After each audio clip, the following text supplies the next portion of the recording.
Silipugie mkono vizuri. Praise the Lord. Tupate kuketi. Keti. Kuna mwingine ambaye hakukaribishwa. Sasa huyo mwingine si akuje. Akawe salamu. Huyu mke wangu.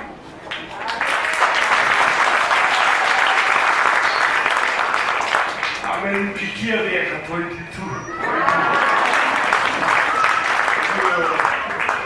Ayo wako yote oka 22. Wengi. Toa salamu. Bwana Yesu asifiwe. Ninawapenda. Ninawaenzi. Ninyi ni watu wa maana. Niko na furaha ya Yesu asubuhi ya leo kwa kunipenda, kunitakasa, hata kunibebea mizigo. Mama wenye wangu kuja jana, mlipoteza kitu. Tumetoka Nyandarua. Mungu amekuwa mwema, amekuwa msaada na kimbilio na tegemeo. Asante Reverend kwa kutualika hapa tena. Ninapenda Reverend na mama. Hata juzi nilimuuliza, mbona Reverend amenyamaza hivi? Tunakupenda na tunakuombea. Hakuna shetani itakuguza. Na nyinyi mshikilie. Mungu ambariki.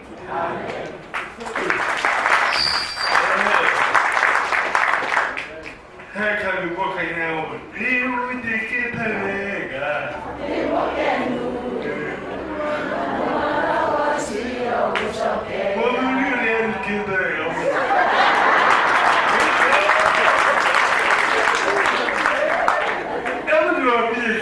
I want to speak my heart.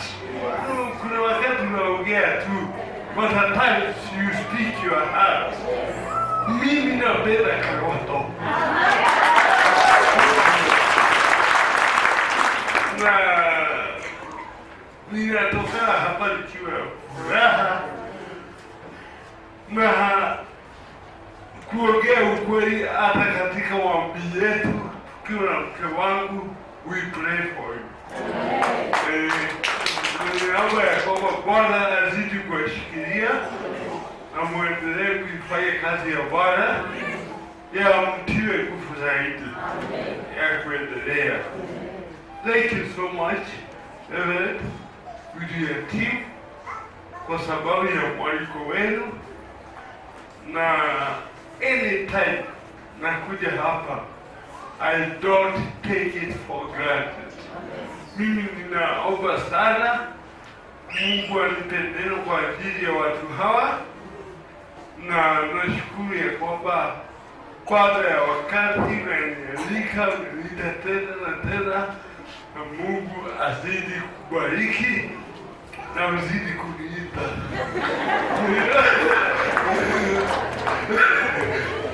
Kama ni sawa. Okay. Napenda kuileta neno la Bwana kwa njia ya upole ili uelewe naongea juu ya nini. Ninaona kama nilikuwa hapa last week, lakini siku ya mwisho nilikuwa hapa, kulikuwa mwezi wa 10 baada ya kuwapa Baba Kuini tablet. Kwa hivyo hiyo Sunday hiyo ya mwisho nikawa hapa, na ninaona kama ni jana, lakini ni miezi 8 tangu nilipokuwa hapa. Na nilipokuwa hapa nikahubiri faith to receive, imani ambayo inafanya watu wapokee, na nikaeleza hiyo kwa upana. Leo nataka kuongea juu ya faith to become. Faith to become. Hii imani si ya kupokea, si imani inafanya kupokea kwa Bwana. Ni imani ambayo inakufanya ufanyike kitu. You become. Maana wakati mwingi we associate faith wakati wa maombi na kupokea mambo kutoka kwa Bwana. Lakini imani pia inaweza tumika kufanyika kitu. You can use your faith to become something. Na ninaomba uniwekee kitabu cha Warumi, Romans chapter 4 and verse 16. We are going to read through to verse 21. Maandiko yanasema hivi: therefore it is of faith that it might be according to grace, so that the promise might be sure to all the seed, not only to those who are of the old, but also to those who are of faith of Abraham, who is the father of us all. As it is written, I have made you a father of many nations, in the presence of him whom he believed, God, who gives life to the dead and calls those things which do not exist as though they did, who contrary to hope, in hope he believed, so that he became the father of many nations, according to what was spoken, so shall your descendants be. And not be weak in faith, he did not consider his own dead body already dead, since he was about 100 years old, and the deadness of Sarah's womb.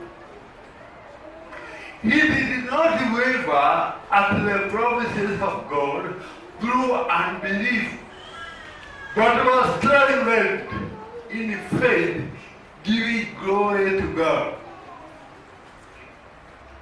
And being fully convinced that what he had promised, he was also able to perform. So, mwandishi wa hii kitabu anaongea habari ya Abraham pamoja na imani yake, na kama vile tumesoma, Abraham hakuomba ili apokee kitu kutoka kwa Bwana. Aliomba afanyike kitu. Mstari wa 18 verse 18, who contrary to hope, in hope he believed, so that he became the father of many nations. Kwa hivyo hakuwa anaomba apokee kitu, lakini alikuwa anaomba afanyike. Kwa hivyo imani ya Abraham haikuwa apokee kitu, lakini alikuwa anaomba ili afanyike kitu. The Bible says he believed so that he became. This word became. The word became has the root word which means to live. Neno hili become iko na root word katika Kigreek ambayo inamaanisha mambo mawili. To become means to be made. To be made. Or to be turned into something. To be turned. To be made ni kufanyiwa, or to be turned into something else. So wakati Abraham anaambiwa aliamini Mungu afanyike, ilimaanisha yeye alifanywa ama aligeuzwa akafanyika kitu kingine. So when we say somebody has faith to become, it means that person has faith to be turned into something else or to be made something else. Tunaposema kwamba mtu ako na imani ya kufanyika, ni kumaanisha huyo mtu ako na imani ambayo inaweza kumfanya kitu kingine tofauti na kile ako sahihi. Praise the Lord. So faith to become inakuondolea hali ya sahihi, inakupatia hali ingine tofauti. Inakwambia Mungu alibecome. Sema vizuri, alibecome. Mungu anaenda kubadilisha hali yako. He will turn you into something else. So faith is not about receiving. It is also about becoming.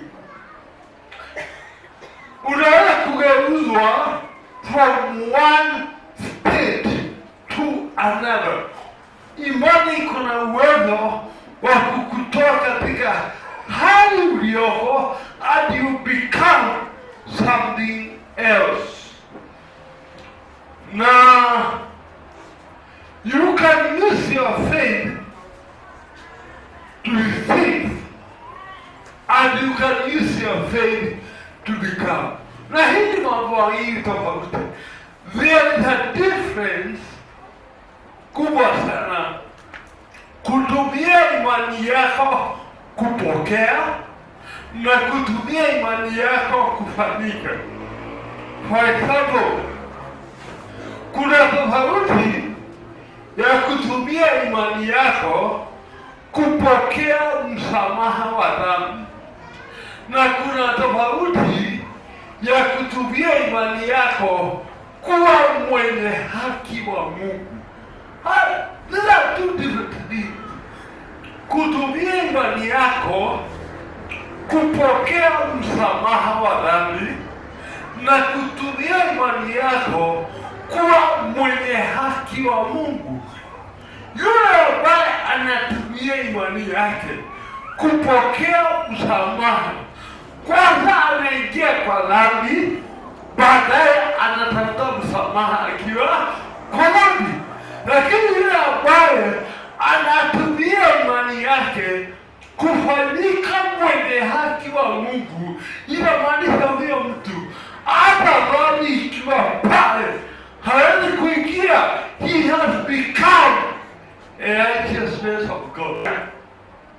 Yule ambaye anatumia imani yake kupokea uponyaji, kwanza anaojeka, baadaye anatafuta uponyaji. Lakini yule ambaye anatumia imani yake kufanyika mwenye afya, ni kumaanisha huyo mtu hakuna wakati ataojeka. Are you following? Kama Mungu alibecome. Sikupokea, alibecome. Kuna tofauti ya kutumia imani yako kupokea pesa, na kuna tofauti ya kutumia imani yako kufanyika mfanikiwa.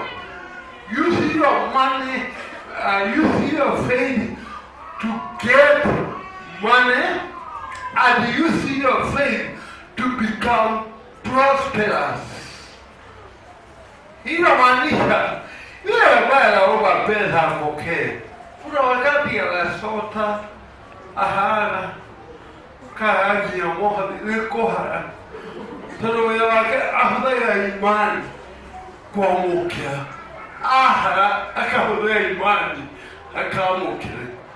Lakini yule ambaye anatumia imani kufanyika ni kuwa he has become prosperous from the one to the one December throughout uko yuyebeja. Tano Tibia wamukirie, you have become prosperous. Are we together? Say, I will become. There I can you a little bit. Can you go ahead and take you for what to become? Amen. And you will become. So for Abraham, yeye hakuamini Mungu ili apokee mtoto. Tunaamini maisha yake atarejua. Yeye alipoitwa na Mungu hakuwa na mtoto, lakini maisha yote ya Abraham hakuna mahali aliomba Mungu apokee watoto, lakini aliomba afanyike baba wa mataifa. Kama angekuwa anaomba mtoto, angepata Isaka peke yake, lakini mwana alikuwa anaomba imani ya kufanyika. So yeye hakupata Isaka. In fact, hata Biblia inasema wakati mke wake Sara alikufa, he married another woman called Keturah, na akiwa na huyo mama akazaa vijana 6. Maana his eyes was not on getting a child. His eyes was on becoming the father of many nations. Alikuwa baba wa mataifa. Mimi najua ya kwamba each one of us, we have a prayer point. Kuna mambo unaombea, kama huna pesa unaomba pesa, kama unataka kuoa unaomba mke, kama unataka kuolewa unaomba mume. You have a prayer point, each one of us. But for a moment, I want you to think that God does not only want to give you something, He wants you to become. Maisha yake ilikuwa namna gani? At the time God appeared to him and spoke to him. Tumwangalie maisha yake wakati Mungu alikuwa anamuita na wakati alimtokea. Tuangalie hii, kila maisha ilikuwa imefanya,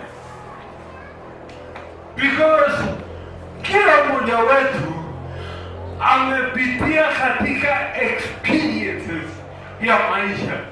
Kuna hali ambazo umepitia na kuna kitu maisha yako saa hii, na ukiwa na watu ambao kuna kitu maisha imewafanya kuwa na maisha ambayo tunaishi. Wakati mwingine ni very brutal, inakupatia kitu, unaangalia maisha yako, unaona kai maya tumonda horete, lakini maisha inakufanya kuwa kitu, na pengine hiyo kitu hauitaki.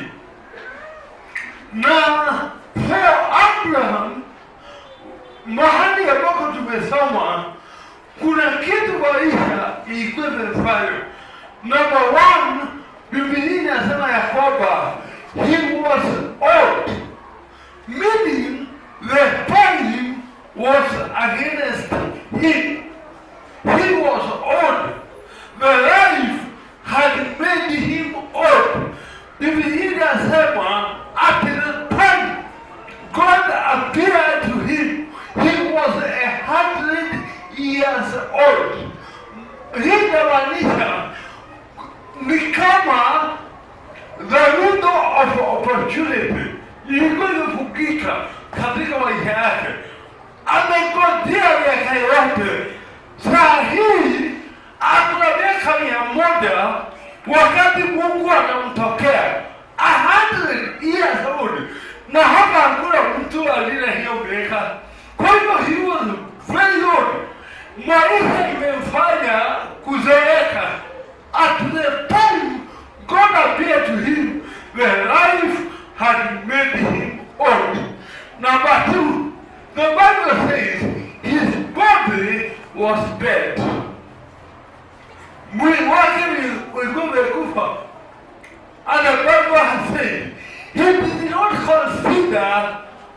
his own body dead.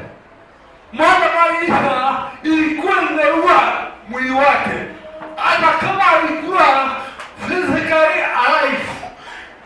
He was not energetic. Ni kama mwili wake ulikuwa umekufa.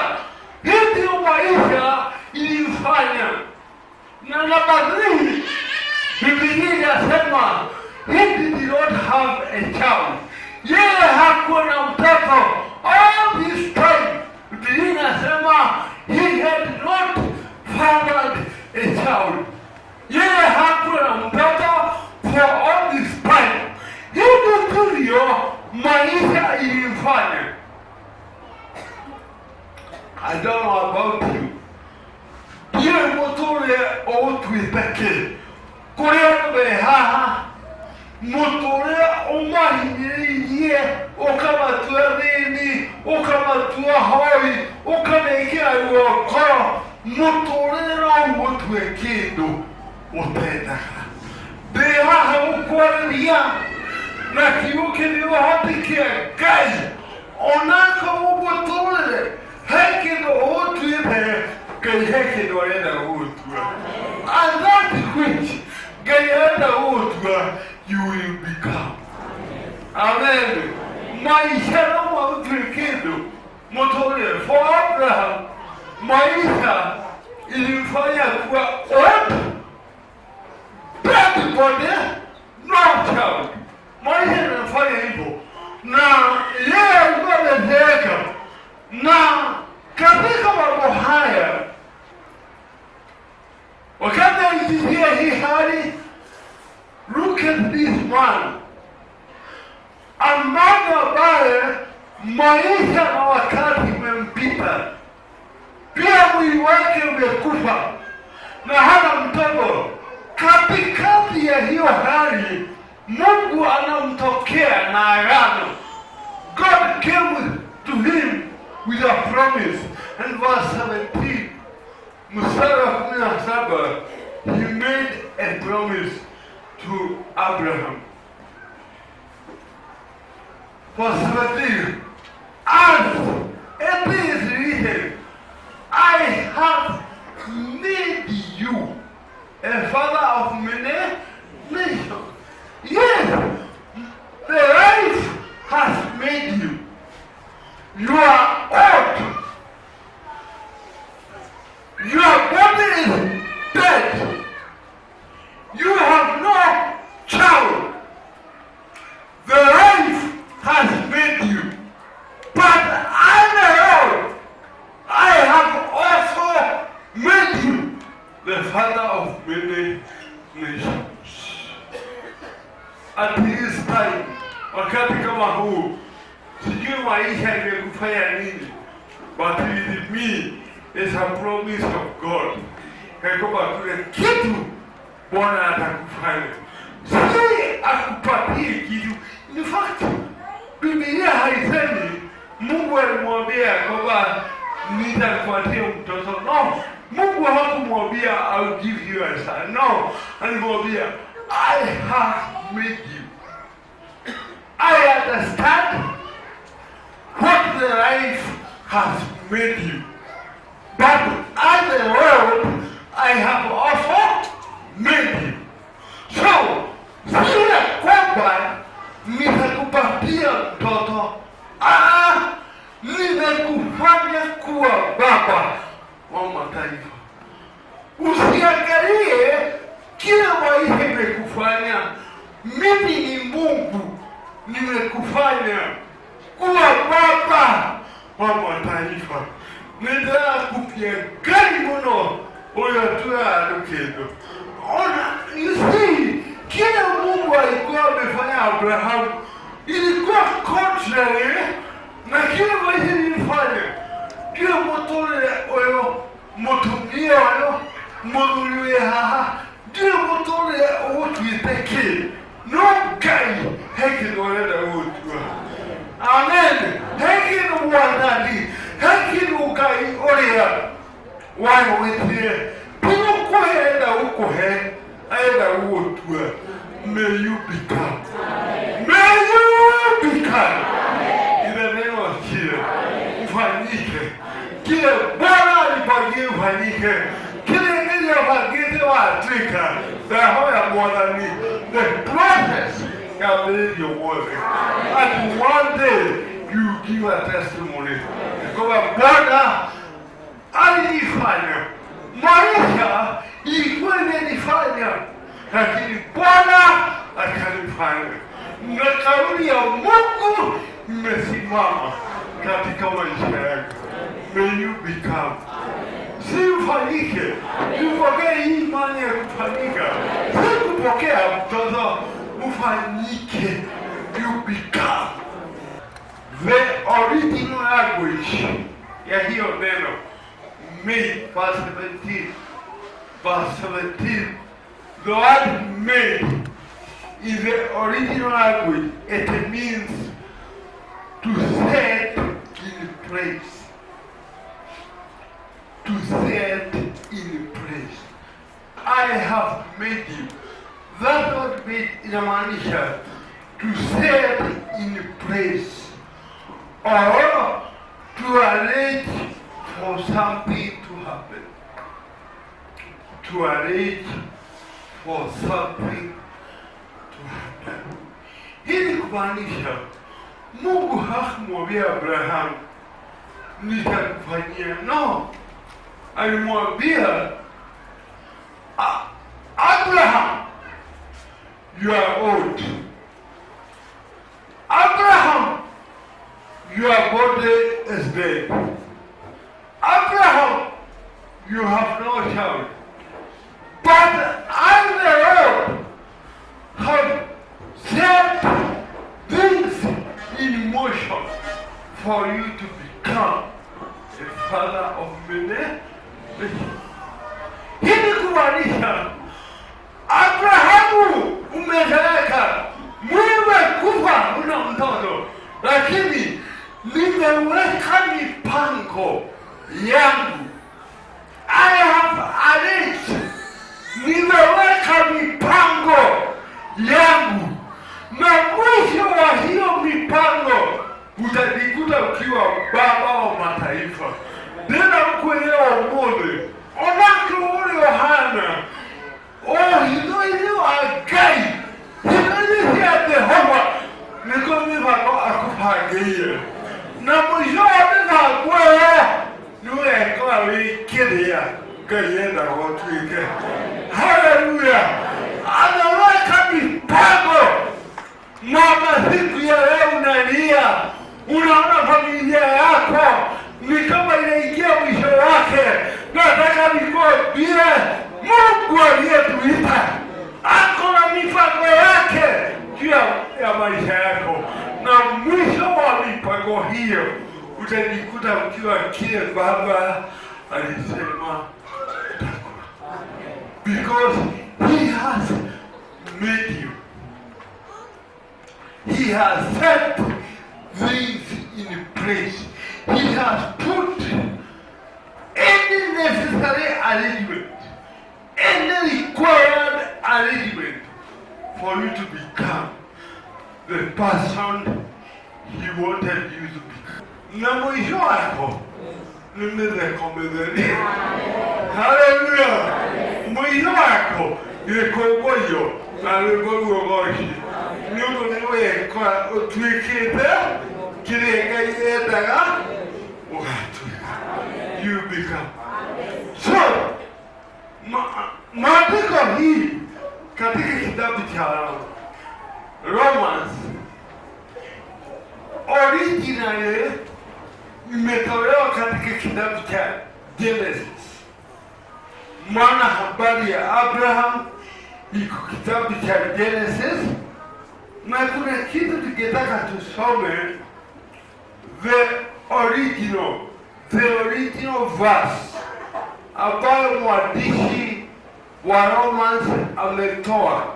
So tuende kwa original text in the book of Genesis chapter 17 verse 4 to 6.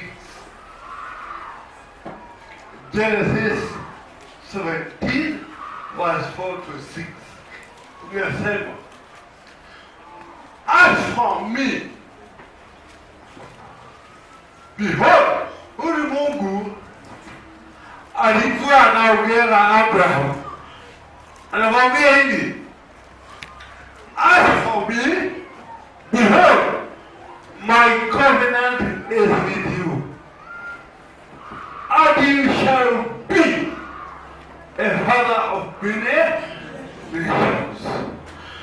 No longer shall your name be called Abraham, but your name shall be Abraham, for I have made you a father of many nations. 6. I will make you exceedingly fruitful, and I will make nations of you, and the kings shall come from you. Now, mwandishi wa Romans amekopa haya maneno na akaandika kitabu cha Warumi. Ukiangalia hizo verse 3, verse 4, verse 5, verse 6, kila verse inaongea kitu tofauti. I want to show you. Verse 4 na inaongea habari ya tenses. I know with us we have been teachers, English teachers. Verse 4 inasema you shall be. Hii inaongea habari ya future tense.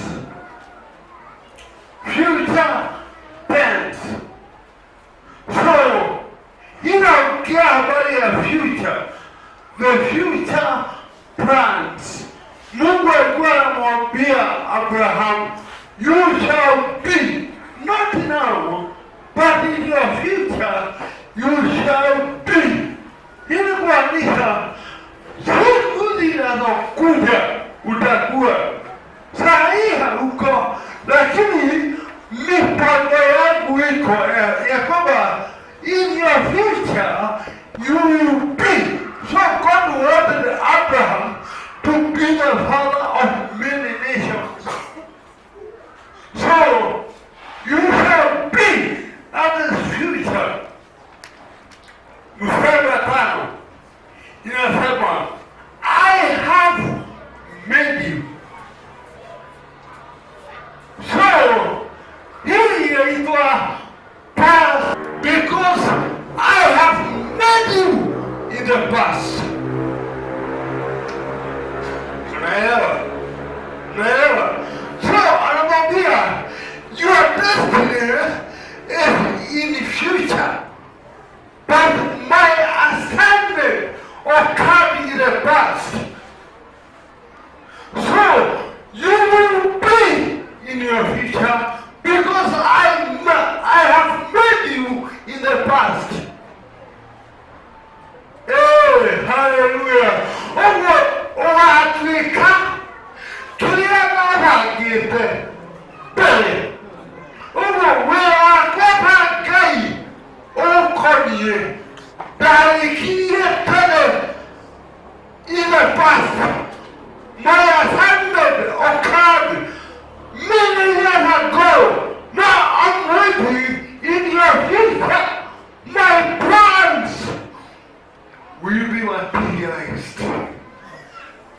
Atukuzwe Bwana. Behaga ukualelia kila gari atagire ukapika tena pako umuzi. Atagire kale tono gari ayo hawa kileko adipite kemelia ala Abraham ni Afrika tono na utuye.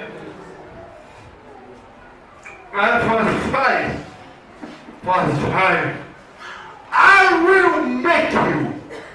Here is the continuous tense. So Abraham alikuwa anakaa katika sentence tatu: past, future and continuous.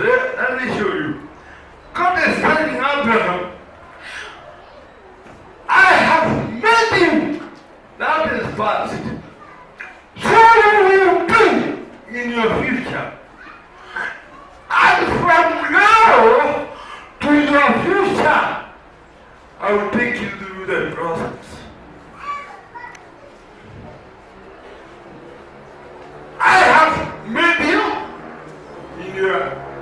in the past. You will be in your future. And from now to your future, I'm going to make you. And in the process, you'll be the father of many.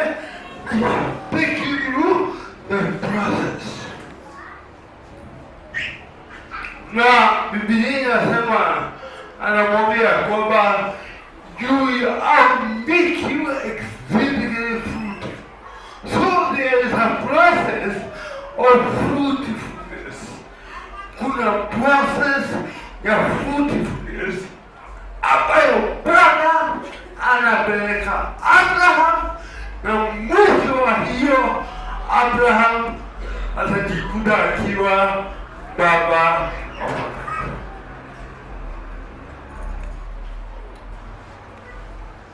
Praise the Lord. Nataka nikwambie mpendwa, Mungu hataki kukupatia ile matone ya baraka. Eto gaviduo kayadi. Mungu hana haja hiyo. Atakupatia tipos, gaviduo kayadi. Mungu hataki kukupatia hiyo rasha ya baraka. Anataka wewe uwe baraka. Tuna wewe ya adimo wewe mwene otuike kila adimo. Atubakuna risi a blessing. Now kila adimo, you can become a blessing. Wewe mwene. Now when you become a blessing, nobody will curse you. People today will have promotion. God does not want to promote you. He wanted to be the head. And when you become the head, nobody will bring you down. Nobody. You become. Mungu hataki kukupanga homa na magonjwa. He wanted to become heaven. And when you become heaven, diseases will be afraid of you. You will become. Ni watu weka. Yao shogi manie. Yekene yako. Na Mungu tuika. Mweke wapi yako. Akuwe. Hivi yako. I will go with it. And I will become.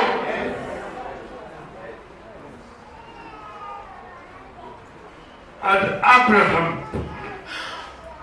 alikuwa mambo mawili ya kudiru naye. Either aamini kile maisha ilimfanya ama kile Mungu amemfanya. Ona leo haha ni watura wewe kinga yote ya dena kana wewe kile ndio ndio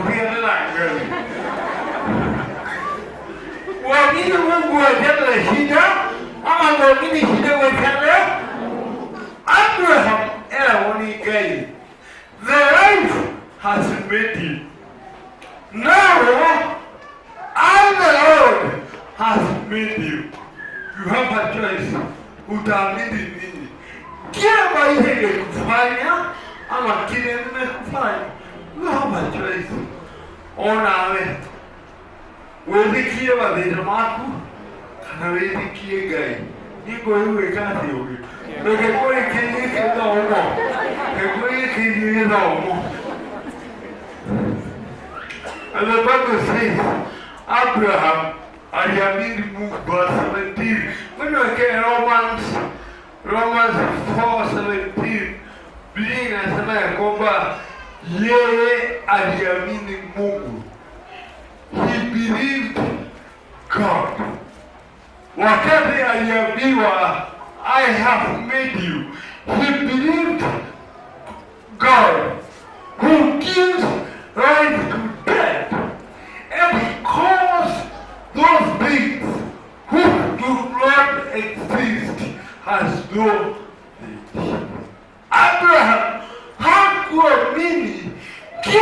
Isa ilimfanya yeye aliamini Mungu, hata kama hakuwa na matumaini. Yeye aliamini Mungu ambaye anaipa vitu ambavyo haviko kana kwamba viko.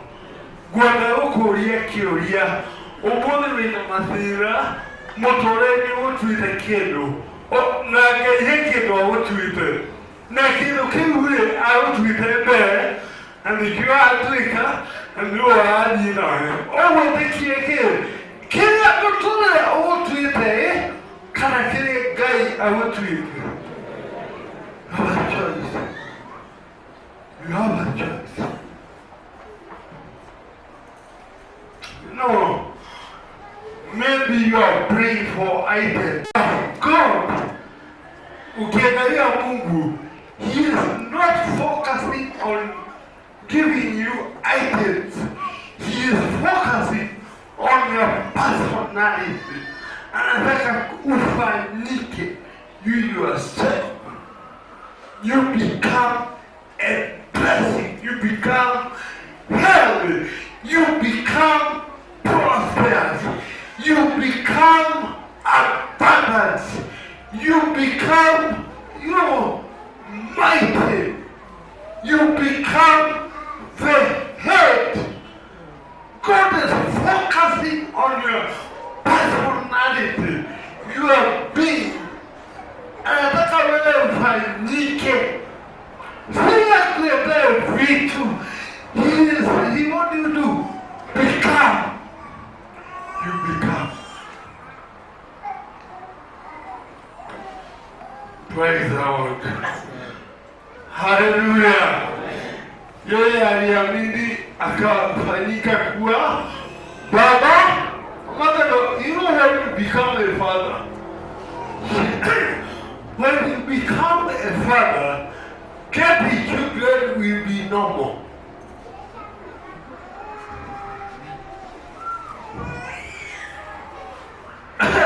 Ukipika hapa kuyehiena yudo wa kawaida ukilima.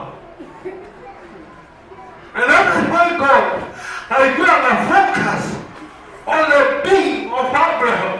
Alitaka kutii. Si amelewa lakini alitaka kutii na his own personality. He wanted him to become a father. Because when you become a father, getting children will be normal. Sifanyike kitu bwana. Bwana, all the what did he become? What did he do? Verse 18, Romans 4:18. Maandiko yanasema contrary to hope, he hoped. Hakukuwa na imani, hakukuwa unasikia naongea habari ya deadness of Sarah's womb. Can you imagine the way Bible is talking? Deadness of Sarah's womb. Kama hiyo tumbo ilikuwa imekufa. Na yeye hata watu imekufa. There was no hope. And the Bible says, who contrary to hope, he hoped so that he became the father of many. There was no hope. Kuna mambo mengine ambayo tunaongea unashindwa Petro imujo ajali kaya kulienda adwe. Even Abraham hakukuwa na imani, hakukuwa na matumaini. Mama amekuwa mwili wake amekuwa. There was no hope. But in that condition ya kukosekana kwa matumaini, yeye aliamini Mungu. You still need to believe in God. Ya kwamba hata kama naangalia maisha yangu hakuna imani, contrary, hata wakati hakuna matumaini, I believe God. Tamamini God. Hallelujah. Hata kama hakuna matumaini, nitaamini. na mwimbaji aliimba, hata usipoliponya bado ninajua unaweza uliponya, lakini hata usipoliponya bado nitaamini. Najua kwamba maisha mengine inaenda matumaini inazimika, lakini mwambie hata Abraham anasema God not hope he believed. Amini Bwana, atafanyika kuwa kile Bwana alisema utakuwa. Na ukiangalia maisha ya Abraham, vile Bwana alimwendesha, Biblia inasema at some point alienda akachukua mjakazi aliitwa Hagai, akazaa mtoto mmoja aliitwa Ishmael, na baada ya kuzaa yeye huyo mama akafukuzwa. Baadaye akazaa na Sara akafunguka, akazaa mmoja tu Isaac, na Sara akafa. The father of many nations. Kaendea Ketura leo nikemeka yale pa six. Hiyo bwana bwana. Kasuluga kare. Kara baone ko yo moe. Kena meka ipe. Ukire kan forte. Come the other. You know why? When you become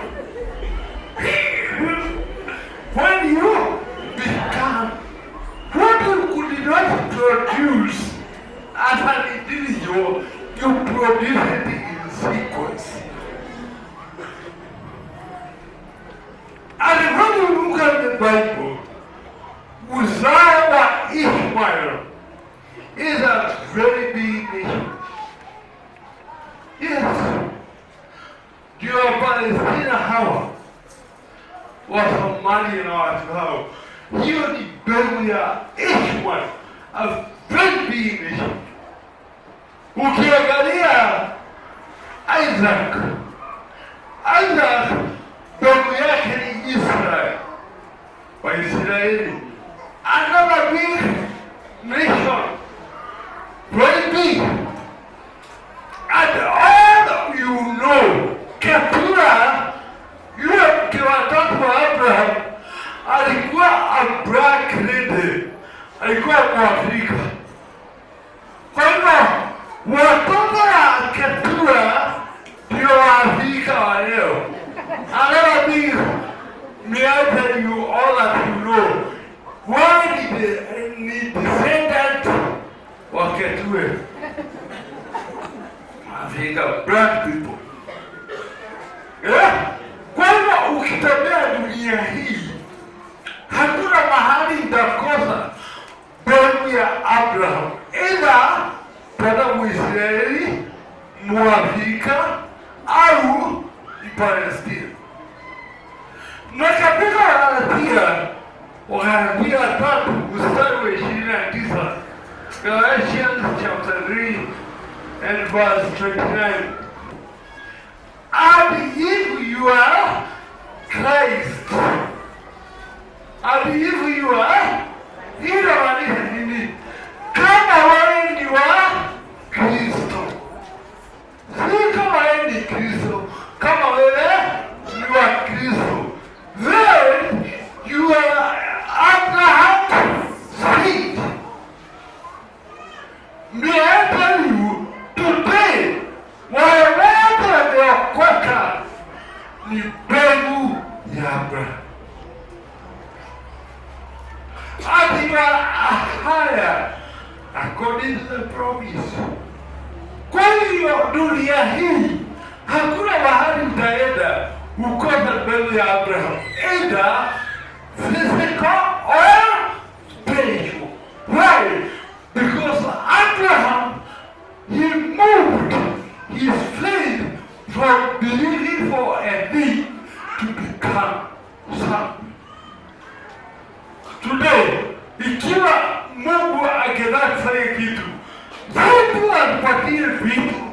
lakini atufanye kuwa kitu. May God make you. Biblia inasema Yesu alikuja kwa watu wake. The book of John chapter 1 and verse 12. I came to my people, lakini wakanikataa. Lakini wale walionikubali, ambao wanaamini jina lake, nikaweka uwezo wa kufanyika. Hata siku ya leo, ikiwa uko pale hujaokoka, kuna nafasi, you can become. Bible says, I came to my own rejections. Yeah, but as leaders receiving Him, to them, He gives them a right to become the children of God. Kionia kwa nini unaenda kutuika kile? Piki unaenda kwa heo. Unaenda kutuika kile. Abraham hakuomba apewe mtoto. Aliamini Mungu awe baba atue. He became. Behala ukualinia onawe. Kile kai augithaniwa atuika. Kai heka wedo heumutuana na mwisho wako niwe kora. Ewa shugi drawega. Ewa mimi zuri drawega. Nikulika wedo Jehova ajiranie. Unaka safari Mungu anaenda na mimi. Na mwisho wa hiyo safari nitalikuta nikiwa kila baba alisema nitakuwa. Mungu awabariki sana. Mungu awafanye. Mungu ufanyike. God have become the person God wanted you to become. Naomba tusema. We try together.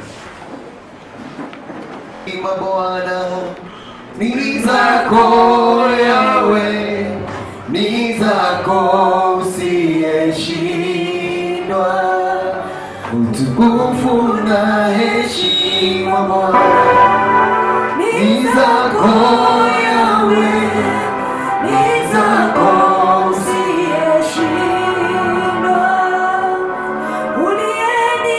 uliyenihesabia haki tena kwa neema yako, ni zako usiyeshindwa, utukufu na heshima Bwana ni zako Yahweh, ni zako usiyeshindwa. What do you want to become? Okwenda utika kile. Pick up oenda koheo kile. Oenda utika kile. Sichukue dakika moja uongee na Mungu anayekufanya. Uongee na yeye. Amini, go before the Lord. Mwambie Bwana, inua imani yangu Bwana. Nataka nifanyike kile Bwana ulipanga. Una mipango katika usini wako Bwana. Kuna mambo Bwana umenipangia. Na mwisho wa mipango hiyo Bwana, nitafanyika kile Bwana ulitakaniwe. Oh, nitakuamini kama vile Abraham alikuamini wakati matumaini ilikuwa imeisha. Yeye aliendelea kuamini hata mimi Bwana, hata kama maisha inaonekana kana kwamba matumaini imeisha, nitaendelea kukuamini. Thank you, Jesus. We bless your name. In the name of Jesus. Wacha nikuombee Bwana. Nikuombee kwa imani yako. Bwana atakufanya. We declare by the word of God, we shall become. In Jesus' name. Baba wetu wa mbinguni, twakuheshimu sana. Wewe ni Mungu wetu ambaye uko na mawazo mazuri kwa ajili ya maisha yetu. Napenda kuombea watu hao, kila mmoja wao kwa jina kuu la Yesu. Kila Bwana ulipanga ya kwamba atafanyika, tembea na wao safari mpaka Bwana mwafanye. Wewe ni wa kweli. Ni heri watu wote wadanganye, lakini ubaki ukiwa wa kweli. Kwa hivyo kile ulisema watafanyika. Tunaamini ya kwamba Bwana watakuja kufanyika. Asante Mungu wetu, maana utawainua na imani yao itaendelea kuongezeka. Watakutumainia katika maisha yao.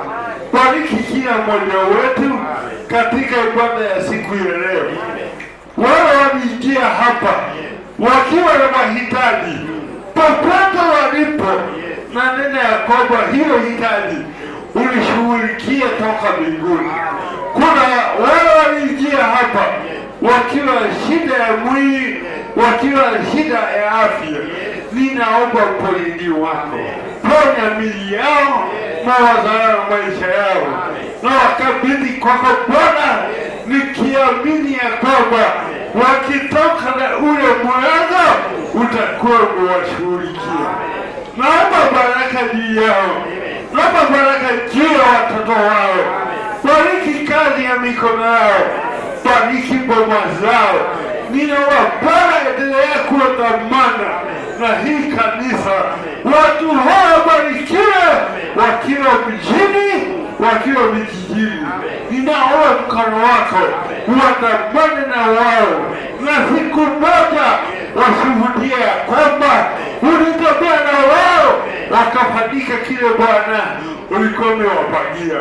Pokea utukufu, maana kile maisha wafanya unaenda kinyume naye, wewe mpango wako wakamilisha.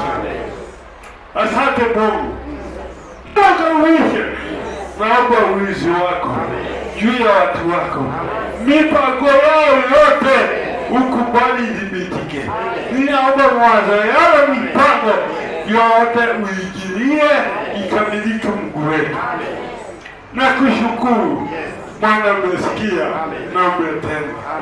Kwa jina kule Yesu naomba nikuamini. Amen and amen and amen. Hallelujah. Mwambie mwenzako, I will become. Mwambie vizuri, I will become. Nitafanyika. Kila Bwana alipanga, nitafanyika. Mungu awabariki. Mungu awape neema. Atembee na nyinyi muondokapo, murudipo. Jua la neema liwaangazie. Kwa jina la Baba na Mwana na Roho Mtakatifu.